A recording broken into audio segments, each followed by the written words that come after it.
quoi ressemble la vie au fin fond des océans, là où il n'y a ni lumière ni oxygène.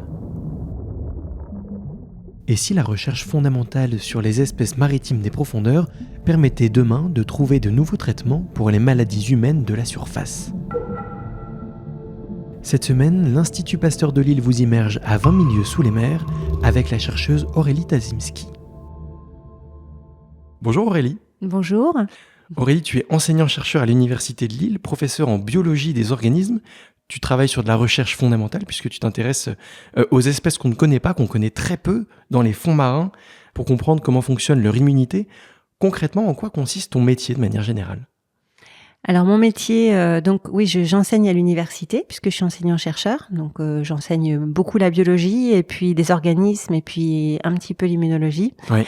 Et ma recherche, donc je l'effectue ici à l'Institut Pasteur de Lille, au CIL, au Centre d'infection et d'immunité de Lille, où je travaille en fait à essayer de comprendre comment est-ce que l'immunité va permettre à des organismes qui sont hors normes, donc qui vivent dans des habitats extrêmes, de vivre. Alors pourquoi l'immunité ? Parce que c'est l'association donc avec des bactéries de ces animaux qui va leur permettre de vivre dans des habitats extrêmes. Alors donc pour bien recontextualiser, on avait parlé il y a quelques épisodes de l'antibiorésistance, on est en plein dedans. Aujourd'hui, il y a beaucoup de bactéries qui sont résistantes aux traitements classiques qu'on connaît. Et donc toi, ton métier, c'est aussi de se dire, tiens, allons voir ce qu'on connaît moins. Oui, exactement. En fait, c'est de montrer également que il ne faut pas oublier d'étudier la biodiversité, parce qu'actuellement il y a des gros soucis. On est en pleine période où on est en grosse période d'extinction de beaucoup d'espèces. Les grands fonds sont menacés par l'exploitation minière, et c'est de montrer que en faisant ça, en faisant éteindre des espèces, on peut également se couper des opportunités de trouver des solutions. Des traitements, voilà. Donc effectivement, parmi les molécules qu'on a trouvées donc chez les animaux qui vivent dans les milieux profonds et sur les cheminées hydrothermales, au niveau des dorsales, on a trouvé des antibiotiques qui étaient potentiellement intéressants pour des applications en thérapie humaine. Quel type d'application ? Alors notamment, et ça c'est lié donc au contexte du CIL, qui travaille beaucoup sur les maladies pulmonaires. Donc nous on s'intéresse aux infections qui causent des maladies pulmonaires. D'accord, très bien. Il y a quelque chose qui est super intéressant dans ton métier, c'est que régulièrement, c'est pas non plus tous les mois, il t'arrive de plonger au fin fond de la mer, vraiment très profond, à quelques milliers de mètres, c'est ça ? Ah oui, 3000, 4000 mètres de profondeur. Pour étudier les espèces marines. Tu m'as dit quand on a préparé cet épisode, moi j'aime bien les petites bêtes. Est-ce que tu peux en parler ? Des plongées ou des petites bêtes ? Les deux justement, parce que je trouve que ça va ensemble.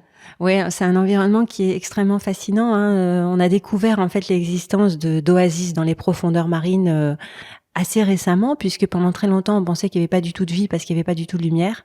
Ouais. C'est faux. On a énormément d'organismes qui vivent dans ces profondeurs, et c'est des organismes qui sont complètement différents de ce qu'on peut voir à la surface, bien entendu, puisqu'ils vivent avec des pressions jusqu'à 300 bars, des températures qui vont dépasser les 100 degrés parfois, Oui, et en absence de lumière surtout.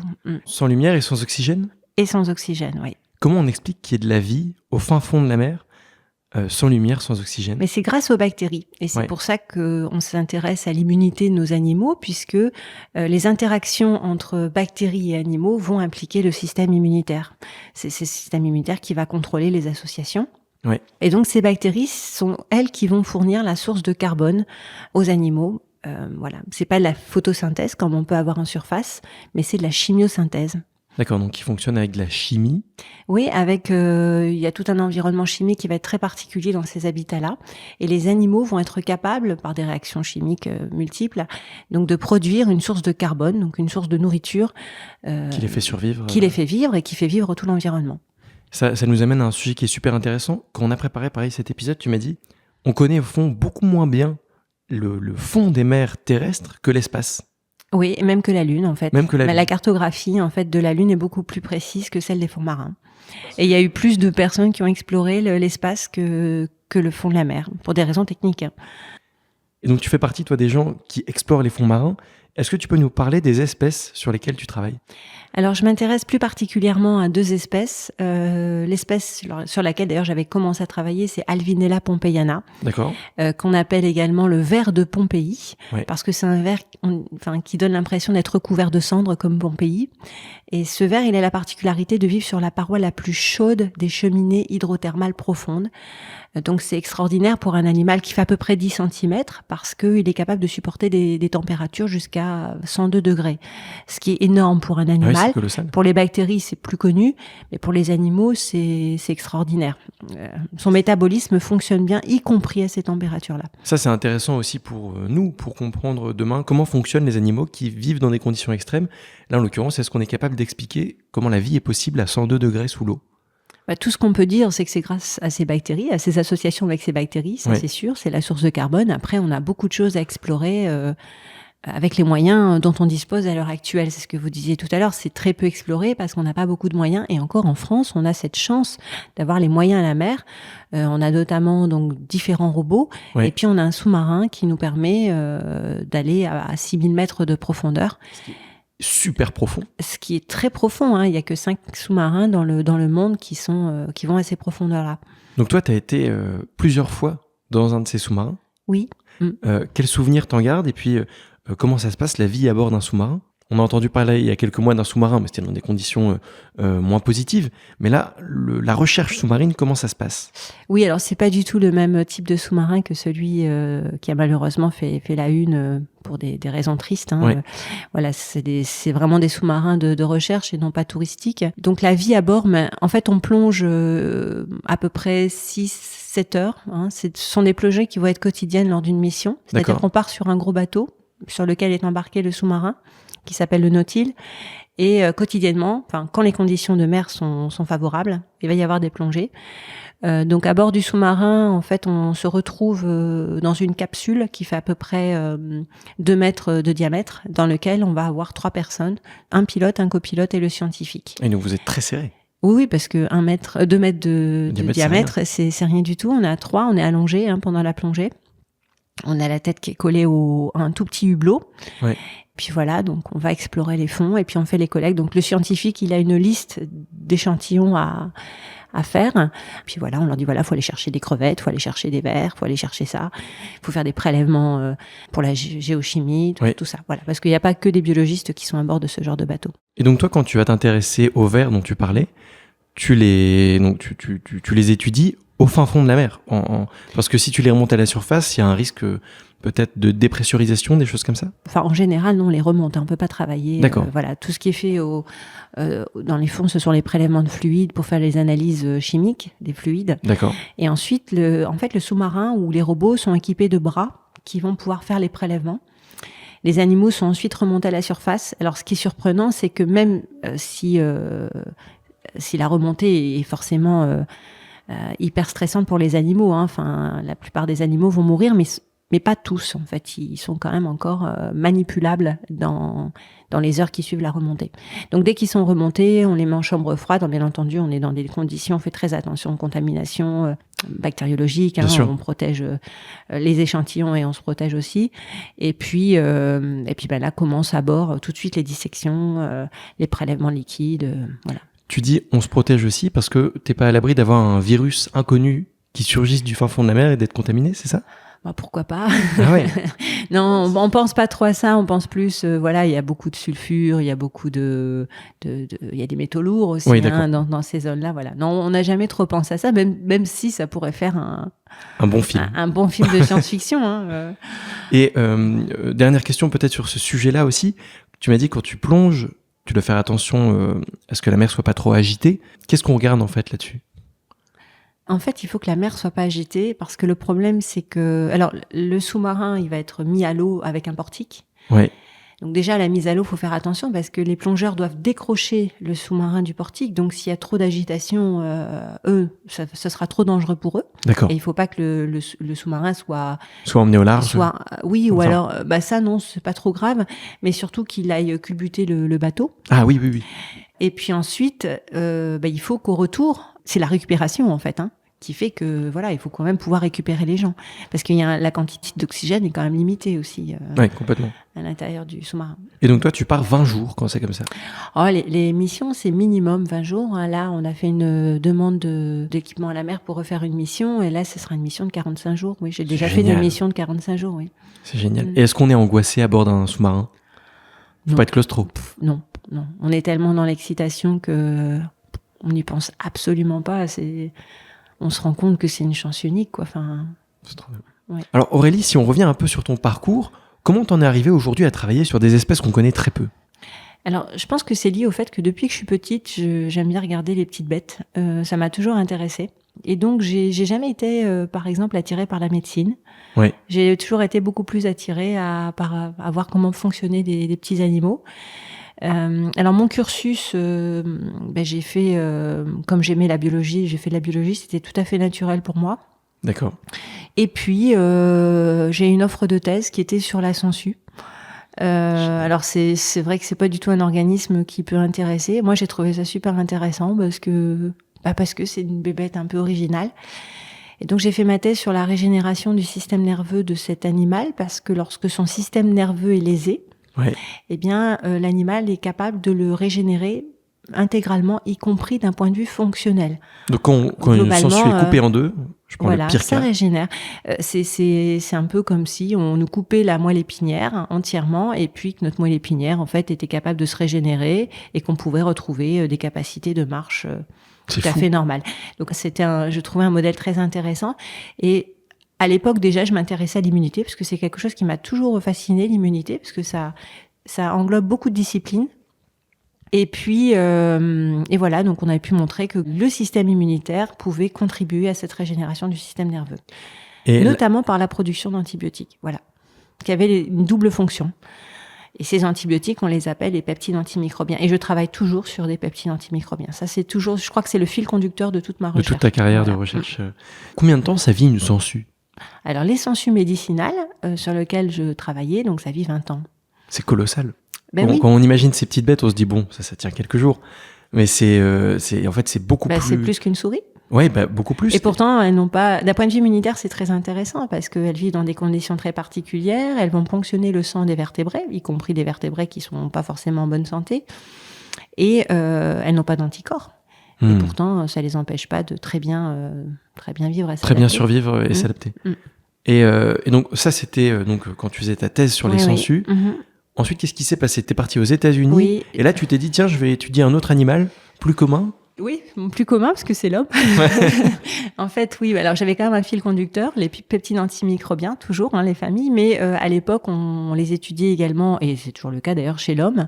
Et j'avais trouvé un post-doctorat dans un bon laboratoire, donc qui travaillait sur les peptides antimicrobiens aussi, mais dans la maladie de Crohn chez l'homme. D'accord. Donc là, j'étais dans une clinique et je dois avouer que c'est là où j'ai réalisé que le modèle humain, à proprement parler, moi, m'intéressait moins parce que. Alors bien entendu, les retombées, même quand on parle aux gens, on dit qu'on travaille sur la maladie de Crohn. Bien sûr. Dans un dîner, les gens, ça les interpelle beaucoup plus. Mais moi, ça m'intéressait plus de travailler sur les petites bêtes, en fait. J'avais l'impression d'être plus encore un chercheur parce qu'on part du quasiment rien, en fait. Même les outils, il faut les mettre au point parce qu'il n'y a pas grand-chose comme outil non plus pour étudier des petites bêtes un peu exotiques. Il faut tout inventer un peu comme si tu étais une aventurière. Voilà, c'est dit, oui. Après avoir étudié l'homme dans le cadre de la maladie de Crohn, qu'est-ce que tu as fait? En fait, il y a eu un poste de maître de conférence qui s'est ouvert dans le laboratoire où j'avais fait ma thèse.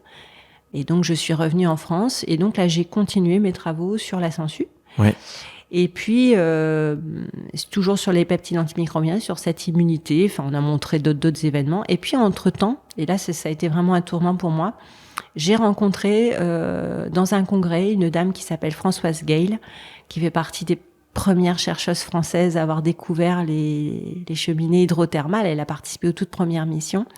Et elle m'a demandé si j'étais intéressée pour étudier donc d'autres vers, parce que les sangsues sont des vers, mais cette fois-ci des vers extrêmes, et de rechercher des peptides antimicrobiens chez cet animal-là. Pile poil ton sujet de recherche. Voilà, je me suis dit, c'est super. Et je pense que j'ai été chanceuse dans le sens où j'ai tout de suite trouvé donc une molécule, un peptide antimicrobien qui était nouveau.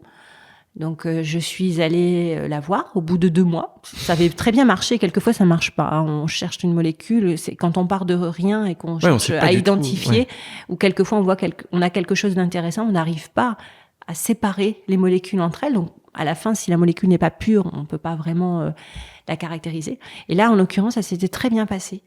Et donc, je suis retournée voir cette dame qui était à Paris. Et je lui ai dit, voilà, on a une nouvelle molécule, faut qu'on lui donne un nom. Je pense que c'est potentiellement brevetable. Et voilà. Et elle était tellement contente, elle m'a permis de faire ma toute première mission océanographique. Quel est le nom de cette molécule ? L'alvinélacine, c'est pas très original, du fait de Alvinella pompeiana. Voilà. Donc, qui était le ver de Pompéi Ouais, dont voilà. tu parlais au début, justement. Ça boucle avec Exactement, tout début. Aurélie, je voudrais conclure cet épisode avec toi en parlant de la recherche fondamentale, parce que tout au long de cette série d'épisodes de podcast, on a parlé beaucoup de la recherche très appliquée, on a parlé de la recherche sur des maladies qui touchent l'homme, l'Alzheimer, le différents cancers, enfin des choses comme ça. Toi, tu étudies quelque chose de très différent, tu étudies des animaux avec des applications thérapeutiques qui sont pas directes, c'est pas du tout ton cœur de métier. Pourquoi c'est aussi important de faire de la recherche fondamentale ? Mais je pense qu'il ne peut pas y avoir de recherche appliquée sans recherche fondamentale. C'est ce qui apporte la connaissance, la recherche fondamentale. Et même si dans l'immédiat, on n'a pas forcément une application, il se peut qu'en découvrant des nouveaux mécanismes, à un moment, on ait une nouvelle application. Et ça peut être divers. Par exemple, la PCR, si personne n'avait étudié les organismes extrémophiles, on n'aurait pas les enzymes pour faire la PCR. Hein, c'est quand même PCR, des tests PCR. Les polymérases, voilà, oui. L'enzyme qu'on utilise pour faire la PCR vient d'organismes extrémophiles. Donc, c'est un exemple parmi tant d'autres. Donc, je pense que c'est toujours important de décrypter des nouveaux mécanismes, de pas s'arrêter à ce qu'on sait déjà pour essayer de absolument trouver une application. Et donc, ça ouvre aussi le champ de la créativité des chercheurs, la recherche plus appliquée, parce que ça montre aussi tout un champ immunitaire possible. Oui, ça, c'est vraiment complémentaire. C'est comme dans un magasin, ça augmente le rayonnage. Et moi, c'est un petit peu tombé en désuétude en France. Hein. On est moins sur la recherche fondamentale, alors que c'est quand même extrêmement important. Et je pense qu'un des très bels exemples, c'est l'exemple de Emarina, qui est une société là qui est en train d'exploser en France. Qui est en Bretagne ? Qui est en Bretagne. Et si ce monsieur, qui était un chercheur CNRS, il a abandonné son poste, enfin, il a quitté son poste au CNRS pour monter sa société. Si s'était pas intéressé à ce petit ver qui vit sur la côte, qui est la rénicole, celui qu'on utilise pour pêcher, il se posait la question, mais comment il fait pour, quand la marée est basse, pour respirer? Et c'est grâce à une hémoglobine qui est extraordinaire. Et s'il n'avait pas essayé de comprendre ça, actuellement, il n'aurait pas pu développer ce système d'utiliser le sang de verre pour le transport des greffes. Parfois, quelque chose qui fonctionne très très bien. Une question, on va dire, de curieux, peut derrière mener à une énorme découverte scientifique qui, là, en l'occurrence, sert les greffes humaines ? Ben oui. C'est incroyable. Oui, je trouve ça... Oui, parce qu'en fait, c'est ce qu'on appelle du biomimétisme, c'est s'inspirer du vivant. Donc, mais il faut prendre le temps de l'observer, le vivant. Il y a plein d'exemples comme ça de mimétisme où on observe comment, même pour les avions, finalement, là je sors de la biologie, mais on a étudié le vol des oiseaux, oui, ou la forme des ailes, et ça donne une inspiration. Et ça, je pense que c'est pareil aussi pour la biologie. Il faut regarder un peu, parce que finalement, rien ne pourra remplacer des millions d'années d'évolution. Les organismes dont je vous parle, les vers, ça fait 400 millions d'années qu'ils sont sur Terre. Donc je pense qu'il y a beaucoup de choses à apprendre de leur capacité d'adaptation à tout type de conditions. Est-ce qu'il y a des choses qui t'ont surpris, qui t'ont étonné dans ton parcours de recherche ? En fait, ce que je retiens, c'est que quand on a envie de faire quelque chose, il faut pas hésiter, en fait. Il faut pas se mettre de barrière. Parce que jamais j'aurais imaginé être sur un bateau océanographique. Et la première fois que j'y suis allée, que j'ai embarqué, je pensais que ça se répéterait jamais. Ouais. Je m'étais dit, bon sang, c'est une chance. Et d'ailleurs, j'allais pas me coucher, je dormais pas parce que il faut vraiment que je profite de chaque instant. De tout, de chaque chercheur à bord. J'allais même couper les roches, parce qu'il y avait des géologues à bord. Donc même ça, j'allais les aider pour tout. Comme ça, j'apprenais sur les serpentines. C'était, à chaque fois qu'il y a des plongées, il y a des nouvelles espèces qui sont découvertes. Donc ça, je pense que c'est vraiment la plus belle chose qui me soit arrivée. Et c'était parce qu'à un moment, j'ai croisé une personne, je lui ai pas dit non. Et surtout, je me suis mise au travail tout de suite. Et ça, comme quoi le travail paye. Ce moment où j'ai pris sur mes grandes vacances pour faire la purification, ça m'a ouvert plein de portes. À ce moment-là, je le savais pas. Mais j'ai eu ce pressentiment que c'était hyper intéressant. Ne pas se dire, je suis sur un sujet, toute ma vie, je vais travailler dans le même laboratoire, ou voilà, si on a envie de faire d'autres choses, on a quand même cette chance en France d'avoir assez rapidement des postes permanents, ce qui nous permet également quelquefois d'aller dans des zones qui sont inexplorées, et pas forcément, après ça dépend du goût de chacun, de rester toute sa vie sur le même sujet. Et alors toi, s'il y avait un autre sujet qui t'intéresserait de recherche, demain on imagine, on se projette un peu, dans 5 ans, dans 10 ans, si tu devais ouvrir une nouvelle porte inconnue, ce serait laquelle ? Alors, mais ça, je pense que je le ferai jamais parce que ce serait vraiment très loin. Mais ce qui m'a toujours fasciné, c'est l'apparition de la complexification du vivant. Pourquoi on est passé d'organismes qui s'adaptent partout à des organismes, à des animaux comme l'homme, comme le chien, comme... Oui, à des organismes. Comment on est passé d'une bactérie aux premiers organismes qui sont constitués de tissus, donc de plusieurs cellules. Quel a été l'intérêt évolutif de faire ça ? Il y a quelques laboratoires qui travaillent là-dessus et moi je trouve que c'est une question qui est vraiment intéressante parce que d'un point de vue fondamental, c'est les origines en tout cas des organismes complexes. Parce que finalement les unicellulaires ils se débrouillent très très bien et voilà, il n'y a pas eu d'extinction majeure d'unicellulaires. Non, c'est vrai. Par contre les gros organismes c'est beaucoup plus complexe donc... Et aujourd'hui, on n'a pas la réponse à ces questions ? Il y a des hypothèses. Alors, c'est pas mon sujet de recherche, mais je sais que c'est quelque chose que je trouve assez intéressant. Ce serait peut-être contre la prédation, le fait d'être plus gros. Donc, peut-être qu'au départ, c'était des cellules qui se sont assemblées pour faire finalement quelque chose de plus compact. Et puis, au fur et à mesure, on aurait eu les premières éponges. Voilà. Mais au début, elles n'avaient pas de prédateurs, s'il y avait que des cellules de la même... Si, parce qu'il y a une énorme compétition entre les unicellulaires. Ah oui ? Oui, en fait, c'est la base des antibiotiques. C'est parce que ils se tuent entre eux, ils se mangent entre eux. Les antibiotiques, à la base, les bactéries les produisent pour se défendre vis-à-vis des autres bactéries. Oui. Il y avait déjà aussi des unicellulaires eucaryotes. Oui. Voilà, qui, elles, phagocytaient. L'origine de la phagocytose, c'est de manger. Ah, c'est vrai. C'est pas forcément... après, forcément, c'est devenu immunitaire, mais à la base, c'est surtout manger. Donc, c'était des organismes qui mangeaient d'autres organismes. C'est quelque chose qui m'aurait intéressé, ou la paléontologie. Aussi, j'aurais bien aimé, voilà. Donc, ce qui t'intéresse le plus, pour résumer, c'est remonter les fils de l'histoire, comprendre les origines du monde et aussi aller explorer ce qu'on connaît le moins. Oui, c'est ce qui m'intéresse le plus. Même si là, ça m'intéresse beaucoup aussi. On a cette opportunité, en étant à l'Institut Pasteur, d'aller voir quelle est la fonction de nos molécules et si on peut les utiliser. Ça m'intéresse beaucoup aussi parce que finalement, ça fait une histoire complète. Et si on peut déboucher sur des candidats médicaments, ça m'intéresse également beaucoup. C'est pas l'apparition de la vie, tout ça, je trouve ça extraordinairement fascinant. Oui. Complètement. Super. Merci beaucoup, Aurélie. Merci. Merci d'avoir écouté cet épisode. Vous êtes un particulier, une entreprise, vous voulez soutenir l'Institut Pasteur de Lille ? N'hésitez pas à vous rendre sur le site pasteur-lille.fr.